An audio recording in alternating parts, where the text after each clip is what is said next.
रात को सोने से पहले सूरत अल-क़रीश इस तरह पढ़ें। अल्लाह ताला आपके हर काम में आसानी पैदा कर बढ़िएगा।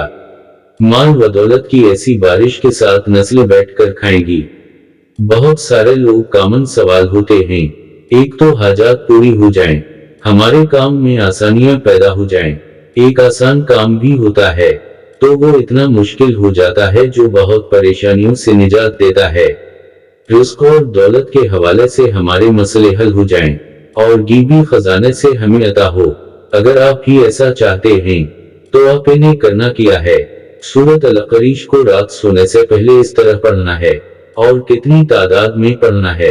अगर आप भी चाहते हैं कि आप पर इतनी माल व दौलत की बारिश हो के साथ नस्लें बैठकर खाएं और अल्लाह ताला हर काम आपके लिए आसान कर दे, तमाम हाजतें पूरी हो जाएं, तो रात सोने से पहले सूरत अल-क़रीश इस तरह पढ़ लें कि तमाम मुश्किलात हल हो जाएंगी। अमल ये है कि आपने इशा की नमाज पढ़नी है। ऐसे वक्त में पढ़ें जब आप हर काम से फारिग हो जाएं, क्योंकि इसके बाद आपने सोना है। जब इशा की नमाज मुकम्मल हो जाए तो आपने एक मर्तबा सूरत अल-मलिक पढ़नी है। ये 29वें पारे के अंदर पहली सूरत है, जिसके बारे में हदीस शरीफ में भी आया है कि इशा के बाद सूरत अल-मलिक पढ़कर सोया करें।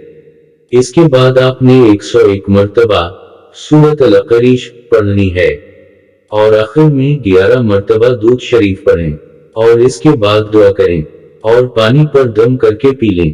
पानी आप बेशक नमाज पढ़ने से पहले अपने पास रख लें और जहां आप नमाज पढ़ें तो पहले ही गिलासीन पानी का रख दें और बात किए बना सो जाएं। यानी पहले आपने दुआ करनी है और उसके बाद बात किए बिना ही सो जाएं। इंशाअल्लाह आप देखेंगे कि चंद दिन या कुछ दिन लगातार अमल करें, इंशाअल्लाह आप देखेंगे कि आपको इसके बहुत सारे फायदे मिलेंगे। इतने फवाइद हैं कि आप खुद कहेंगे कि जिंदगी भर इस अमल को जारी रखें।